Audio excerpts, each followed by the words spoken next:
परमेश्वर के नाम की स्तुति हो। इस प्रवासकालीन जीवन में उसने आज तक हम सभी को संभाले रखा, अपनी करुणादय कृपा में रखा, उसके विश्वास में चलाया। इस अंतिम समय में उसने हमें सुरक्षित रखा इस पृथ्वी पर, ताकि हम उसके अच्छे पात्र बने, उसके अच्छे साक्ष्य दे और उसमें चले। प्रियो, आज हम एक विषय की ओर ध्यान देंगे। आराधना के अनुरूप वो विषय है धन्यवाद करना।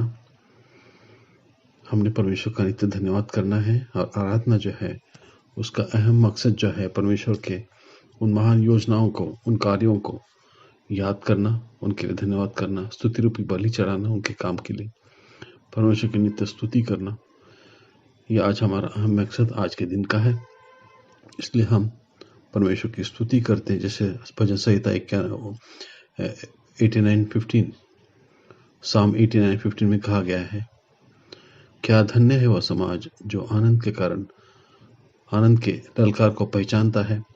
हे यहोवा के लोग तेरे मुख्य प्रकाश में चलते हैं। हे यहोवा, बोल वे लोग तेरे मुख्य प्रकाश में चलते हैं। तो इस तरह विश्वास में चलने वाले लोगों के लिए धन्यवाद का एक अपना बहुत बड़ा महत्व है, और इसलिए हमें नित्य धन्यवाद करना है परमेश्वर को हर एक कार्य में, उसके हर एक कार्य को स्मरण करके उससे। क्योंकि यिर्मयाह नबी की किताब 30:19 Jeremiah chapter 30:19 says that blessed are people, they will hear the sound of joy. I will increase their prosperity, they won't be less. कहा गया है उसमें कि तब उनमें से धन्य कहने, आनंद मनाने लोगों का शब्द सुनाई पड़ेगा, और मैं उनका वैभव बढ़ाऊंगा। वे थोड़े न होंगे, वो ज्यादा होंगे। इस तरह पुराने नियम में भी जैसे कई जगह लिखा है, परमेश्वर का लोगों ने धन्यवाद किया, परमेश्वर ने उन्हें अच्छे दिन दिखाए, यहोवा ने उन्हें आशीषित किया। ईयोब ने परमेश्वर का धन्यवाद किया, परमेश्वर ने उसे आशीषित किया, पहले से भी ज्यादा संपन्न किया, ज्यादा आशीषित किया। इन बातों को हम नित्य याद रखें, इन बातों को कभी न भूलें। प्रियो, विशेष रूप से प्रेरितों के काम 2:47 Acts chapter 2:47. If we see, it's written there that they used to praise God, they used to praise, they were happy, they used to get salvation, and every day, Lord used to provide them. They used to meet together. प्रेरितों का काम 2:47 में लिखा है, परमेश्वर की स्तुति करते थे, सब लोग उनसे प्रसन्न थे, जो उद्धार पाते थे। उनको प्रभु प्रतिदिन उनसे मिला देता था। इस तरह धन्यवाद स्तुति करते हुए वो विश्वास में चलते थे, एक मन में रहते थे, और प्रभु उन्हें प्रतिदिन उनको मिला देता था। मतलब लोग उनमें जुड़ते जाते थे, लोग उद्धार पाते थे, धन्यवाद स्तुति प्रशंसा करते थे, और उनकी संख्या बढ़ती जा रही थी। विश्वासियों की शुरू की मंडली जहाँ पर शुरू हुई प्रियो, वहाँ ये प्रेरितों के कार्य के बारे में लिखा गया है। प्रेरितों का कार्य 2:47 में इसीलिए लिखा गया है। अगर हम फिलिप्पियों के पत्री 4:6 देखते हैं तो उसमें लिखा है, किसी बात की चिंता न करो, परंतु हर बात में तुम्हारे निवेदन, प्रार्थना, विनती के द्वारा धन्यवाद के साथ, विशेष रूप से लिखा गया है धन्यवाद के साथ। धन्यवाद को एक अनन्य साधन महत्व है, इसलिए हमें धन्यवाद देना है परमेश्वर का, और धन्यवाद के साथ जो भी हमारे निवेदन है, प्रार्थनाएं हैं, विनती है, धन्यवाद के साथ परमेश्वर के सम्मुख उपस्थित किया जाए करके लिखा गया है। Philippians chapter 4:6 is mentioned there that do not worry about anything, but everything, your supplications, prayers, and all you submit through thanksgiving. It's very important to give thanks to the Lord. It is very important to be thankful to the Lord. It is very important to be faithful to the Lord. आप लोग तभी धन्यवादित रहते हो, तभी आशीषित रहते हो, जब उसको आप धन्यवाद देते हो, उसको धन्य कहते हो, क्योंकि वचन कहता है धन्य हो तुम, ये प्रभु के शब्द है, प्रभु यीशु मसीह के शब्द है, धन्य हो तुम जब मनुष्य मेरे कारण झूठ बोलकर तुम्हारे विरोध में सब प्रकार की बुरी बातें कहें। Matthew chapter 5 verse 10 to 12. If you read, you'll find there what Lord's words are. You must meditate on those words. इन बातों पर, इन शब्दों पर हम ध्यान दें, मनन करें, क्योंकि इस मनन के द्वारा हमारे मुख, हमारे शब्द अपने आप बोल उठेंगे और धन्यवाद को, जिसके लिए हम आज मिले हैं, जिसके लिए आज हम इकट्ठा हुए हैं, परमेश्वर के नाम की स्तुति हो। इस वचनों पर आप मन लगाया करो। प्रभु ने जो शब्द कहे थे विशेष रूप से उस पर आप मन लगाया करो। प्रभु में चलो, धन्यवाद को देना ना भूलो। वचन कहता है धन्यवाद देना ना भूलो, नित्य धन्यवाद देते रहो, क्योंकि परमेश्वर ने कई जगह पर, विशेष करके सुसमाचार में धन्यवाद के बारे में बहुत सारी बातें बताई। जैसे मैंने शुरू में धन्यवाद के बारे में पुराने नियम में पढ़ा, मैं आपका ध्यान अब नए करार की ओर आकर्षित करना चाहूंगा। दया करके निकालिए लूका रचित सुसमाचार 6 अध्याय 22 और 23 पद, ल्यूक चैप्टर 6 वर्स 22 एंड 23। वहां पर लिखा है, धन्य हो तुम जब मनुष्य मेरे कारण तुमसे बैर करेंगे, तुम्हें निकाल देंगे, तुम्हारी निंदा करेंगे, तुम्हारा नाम बुरा जानकर काट देंगे। उस दिन आनंद होकर उछलना, क्योंकि देखो तुम्हारे लिए स्वर्ग में बड़ा प्रतिफल है। उनके बाप दादे भविष्यवक्ताओं के साथ भी वैसा ही किया करते थे। तो धन्यवाद स्तुति करने की कीमत यहाँ पर किस तरह चुकाई गई है, ये हम देखते हैं। धन्यवाद करना ये हमारे जीवन का अंग है, और इसके लिए हमें हो सकता है कि यहाँ लिखी हुई बातें मैथ्यू चैप्टर 5 वर्स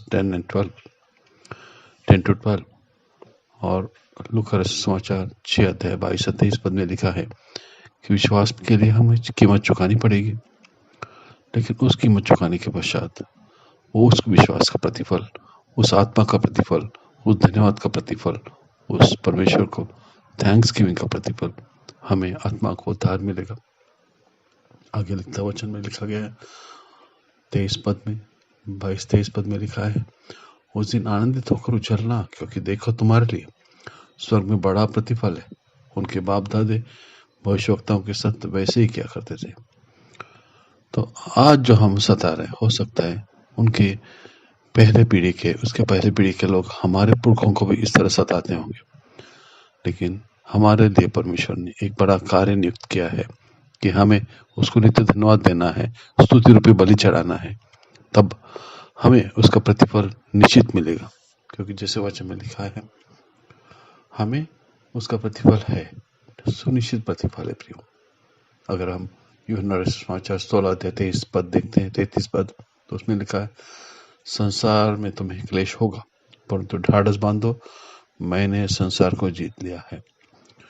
जिसने संसार को जीता है वो परमेश्वर हमें वचन दे रहा है, वो परमेश्वर हमें सहारा दे रहा है, वो परमेश्वर हमें सुनिश्चित दे रहा है, वो परमेश्वर हमें शांति दे रहा है। वो कहता है कि ढाढ़स बांधो, हमें धन्यवाद स्तुति करना है, हमें प्रशंसा करना है, परमेश्वर से धन्यवादित रहना है, ढाढ़स बांधना है, मजबूती से चलना है, और नित्य जब भी समय असमय परमेश्वर को धन्यवाद करना ना भूलो। अगर हम देखते हैं पेंतुकिस्त की मंडली जो है, वहां पर अगर देखते हैं तो सालों साल, घंटों घंटों वो लोग धन्यवाद करने में लगे रहते हैं। अगर आप पेंटिकॉस्ट चर्च में चले जाओ तो वहां पर लोग धन्यवाद कहते हुए घंटों बैठ जाते घुटने के बल। परमेश्वर को धन्यवाद कहना ये परमेश्वर के ज्ञान की शुरुआत है, और परमेश्वर का भाई ही बुद्धि का मूल प्रिय। इसलिए परमेश्वर को धन्यवाद देने में भूलो मत, परमेश्वर को समय देने के लिए भूलो मत। परमेश्वर को समय दो, वो तुमको उसके 10 गुना दुगना, 10 गुना समय, 10 गुना प्रतिफल देगा प्रियो। इसलिए इन बातों को विशेष रूप से याद रखिए कि परमेश्वर को धन्यवाद देना ये हम लोगों के लिए एक बहुत ही महत्वपूर्ण बात है, क्योंकि हमने उसे धन्यवाद देना है, हमने उसे होठों के सूत्र पे बलि चढ़ाने हैं। तभी तो वो आनंदित होगा, तभी तो आशीषित होगा, हमें करेगा और हम उस आशीष के द्वारा फल फूल पाएंगे। जीवन में हमारा उत्थान होगा, हमें सार्वकालिक शाश्वत जीवन का मार्ग मिलेगा प्रियो। और एक वचन की ओर आपका ध्यान आकर्षित करना चाहूंगा, रोमियो की पत्री 9 अध्याय 20 पद। Roman chapter 9 verse 20। हे मनुष्य, भला तू कौन है जो परमेश्वर का सामना करता है?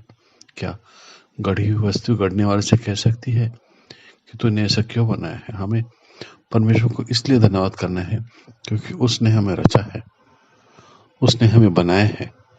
इसलिए हमें उसको धन्यवाद देते समय हमें पूछने का कोई अधिकार नहीं बनता कि परमेश्वर ने हमें क्या बनाया, कैसे बनाया। जैसे भी बनाया, हम नित्य उसका धन्यवाद करें प्रियो। हम नित्य उसकी स्तुति करें, हम नित्य उसमें चलते रहे, हम नित्य रोटी तोड़ते रहे, हम नित्य उसके फाटकों में से, आंगनों में से धन्यवाद स्तुति के साथ भीतर मंदिरों में आए, परमेश्वर की स्तुति करें, परमेश्वर की साक्ष्य दे। परमेश्वर को धन्यवाद देना ना भूलो करके वचन कहता है प्रियो।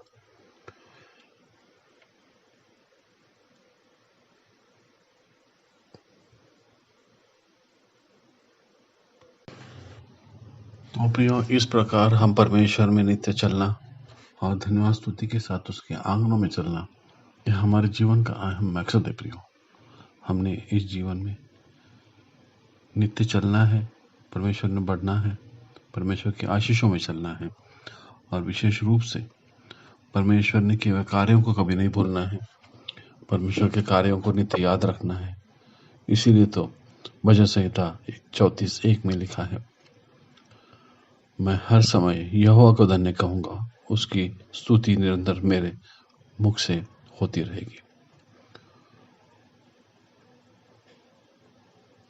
परमेश्वर को धन्यवाद देते हुए हम उसकी सहभागिता में रहते हैं, वो हम में बना रहता है और उसके पश्चात हमें वो आशीष प्राप्त होती है जो परमेश्वर के साथ चलने में, परमेश्वर का साथ प्राप्त करके, परमेश्वर के आशीषों में चलने के लिए, परमेश्वर की दया में चलने के लिए, परमेश्वर की कृपा में चलने के लिए प्रियो धन्यवाद करना क्यों जरूरी है प्रियो? क्योंकि जिस तरह यहाँ परमेश्वर के दास ने लिखा है कि मैं हर समय यहोवा का धन्यवाद करूंगा, उसकी स्तुति करूंगा, निरंतर वो स्तुति मेरे मुख से होती रहेगी प्रियो। कितनी अच्छी और बड़ी बात है। भजन संहिता 33:1, साम 33:1। हे धर्मियों, यहोवा के कारण जय जयकार करो, क्योंकि धर्मी लोगों को स्तुति करनी सोहती है। प्रियो, बहुत ही मनोरम ऐसे वचन है। हमने हमारे जीवन में जो बातें होने वाली है, जो बातें हुई है, इन सभी के लिए धन्यवाद करना। विशेष करके जो होने वाली है, आत्मिक आंखों से वो बातें हुई है, ऐसा हमारा विश्वास हो और उसके अनुसार ही हम चले विश्वास में, उसकी ओर, उस क्रूस की ओर देखकर हमारा जीवन परमेश्वर की धन्यवाद स्तुति करने वाला हो। जब हम परमेश्वर की धन्यवाद स्तुति करते हैं, हम कोई भी स्थिति में हो, हम अपने आप को परमेश्वर के सामने विनम्र करते हैं। धन्यवाद स्तुति करना ये बहुत ही भला ऐसा कार्य पवित्र शास्त्र बोलता है प्रियो। इतने सारे वचन, इतने सारे प्रमाण मैंने दिए आपको, ये इसलिए दिए कि आप परमेश्वर की धन्यवाद स्तुति कर सको, उसके धन्यवाद स्तुति का महत्व समझ सको और उसके धन्यवाद स्तुति में आप चल सको प्रियो। विशेष रूप से आपका ध्यान आकर्षित करना चाहूंगा भजन संहिता 35:28 में, तब मेरे मुंह से तेरे धर्म की चर्चा होगी और दिन भर तेरी स्तुति निकलेगी प्रियो। धन्यवाद स्तुति करना ये बलि रूपी है प्रियो। इसका पवित्र शास्त्र में बलि का रूप दिया हुआ है। हमारे होठों के फल जिसके लिए आज हम इकट्ठा हुए हैं, रविवार के दिन, सप्ताह के प्रथम दिन, परमेश्वर की दया करना, कृपा याद करने के लिए, उसको उसके लिए धन्यवाद करने के लिए कि उसने हमें उस पापों से छुड़ाया, हमारा अस्ताचल, उदयाचल से अस्ताचल तक पाप हमसे दूर किए, हमें सर्वकालिक शाश्वत जीवन दिया, हमारे लिए एक महान योजना बनाई, हमें उत्तम जीवन दिया, जीवन में सुनिश्चित दी, एक जीवित आशा दी। इसके लिए परमेश्वर की धन्यवाद स्तुति नित्य करना जरूरी है प्रियो, क्योंकि परमेश्वर ने हमें उसकी निजी संतान बनने का अधिकार दिया, उसने वो आशीष हमें दी जो स्वर्गीय आशीष है, उसने हमें दी। परमेश्वर के नाम की स्तुति हो। बहुत ही उत्तम ऐसा समय उसने हमें दिया है। जितने पवित्र शास्त्र का अध्ययन करें उतना कम है प्रिय। जितना आप पवित्र शास्त्र का अध्ययन करोगे आपको धन्यवाद स्तुति के अनेक सारे वचन मिलेंगे, जिसका गहन अर्थ, गहन सार जो है वो धन्यवाद और स्तुति है। इसलिए तो भजन संहिता 71:8 में भजन संहिता लिखने वाला कहता है, मेरे मुंह से तेरे गुणानुवाद और दिन भर तेरी शोभा का वर्णन बहुत हुआ करे। परमेश्वर के उस उत्तम गुणों का हमारे मुख से नित्य धन्यवाद बहुत हो, बहुत हो, बहुत हो प्रियो। अकेले में बैठ के परमेश्वर को धन्यवाद स्तुति करते हुए समय बताइएगा, आपको उसका आनंद पता चलेगा, आपको उसकी महिमा पता चलेगी, आपको उसकी उपस्थिति पता चलेगी प्रियो। इतनी सामर्थ्य उस धन्यवाद स्तुति में है प्रियो। परमेश्वर को आनंदित करने का एक बहुत ही उत्तम और सरल मार्ग है, उसकी आप धन्यवाद स्तुति करिए। जितना समय होगा धन्यवाद स्तुति किए प्रियो। परमेश्वर को आनंदित करना, परमेश्वर को हमारे लिए हर्षोल्लासित करना, ये सिर्फ धन्यवाद स्तुति के द्वारा संभव प्रियो। ये होठों के बल, होठों के फल, ये बलि रूपी चढ़ाने के लिए हमें पवित्र शास्त्र में कहा गया प्रियो। और इसलिए हमें नित्य कार्य करना है, परमेश्वर को धन्यवाद स्तुति देनी है, परमेश्वर को प्रशंसा देनी है और परमेश्वर का नित्य याद करना है प्रियो। तभी वह से लिखता है साम्स 104 कि उसके फाटकों से धन्यवाद, उसके आंगनों में स्तुति का करते हुए प्रवेश करो, उसका धन्यवाद करो और उसके नाम को धन्य कहो। क्यों धन्य कहना प्रभु? वो महान शक्तिशाली भुजा का परमेश्वर है, महान ताकतवर परमेश्वर है। He is almighty God, he has everything. उसने हमें सब कुछ दिया, ज्ञान दी, बल दिया, बुद्धि दी, समझ दी, आरोग्य दिया, बहुत कुछ दिया प्रियो। इसलिए उसके नित्य धन्यवाद स्तुति कीजिए। हो सकता है दुनिया हम पर हंसे धन्यवाद स्तुति के लिए, लेकिन हमें इसका गहन अर्थ, इसका गहन मतलब और इसका गहन जो विषय है, इसका हमें अच्छी तरह से अभ्यास होना चाहिए कि हम धन्यवाद स्तुति क्यों करें, हम धन्यवाद स्तुति क्यों चढ़ाएं। क्योंकि भजन संहिता 107:22 में लिखा है कि वे धन्यवाद बलि चढ़ाएं, जय जयकार करते हुए उसके कामों का वर्णन करें। जैसे मैंने अभी कहा, उसके बहुत सारे कार्य हमारे जीवन में किए उसने, उस कार्यों का वर्णन करते रहे। अनेक प्रकार के धन्यवाद स्तुति के रूप है प्रियो। धन्यवाद स्तुति करना, प्रशंसा करना है, लोगों को उसके कार्यों का वर्णन करना, जिसके द्वारा परमेश्वर के नाम को गौरव मिले। जीवित महान परमेश्वर ने इस काल में भी हमें चलाया, यहाँ पर हमें अब तक जीवित रखा प्रियो, तो इसलिए रखा है कि हम धन्यवाद स्तुति कर पाए। जो योना, जिसके जीवन में समय आया, समस्या आए, वो यही कह पाया कि मैं ऊंचे शब्दों में धन्यवाद करते हुए तुझे बलिदान चढ़ाऊंगा प्रियो। हमारे धन्यवाद में बलि का बहुत महत्व है प्रियो, और हमारे धन्यवाद में शब्दों के इस होठों के द्वारा स्तुति रूपी बलि जो है वो हम चढ़ाते हैं परमेश्वर के पैरों में, परमेश्वर के सामने, और उसका उत्तम सुगंध जो है वो परमेश्वर को भाता है। परमेश्वर हमारे साथ निवास करता है, उसका पवित्र आत्मा जो उसने हमें दिया है हमारे साथ निवास करता है और वो हमें हर बात में मार्गदर्शन करता है। इसलिए धन्यवाद स्तुति करते हैं, उसके आंगनों में, उसके फाटकों के द्वारा आए, नित्य उसकी धन्यवाद स्तुति करे, नित्य प्रशंसा करे और परमेश्वर के नाम को गौरव मिले। धन्यवाद स्तुति करने का आप अर्थ समझ गए होंगे, और परमेश्वर ने अब तक हमें चलाया। इसके आगे मैं अपने आप को, आप सभी को परमेश्वर के सम्मुख रखता हूँ, धन्यवाद स्तुति करने के लिए आने वाले समय में अपने आप को परखने के लिए प्रियो। परमेश्वर इन वचनों पर अपनी आशीष दे।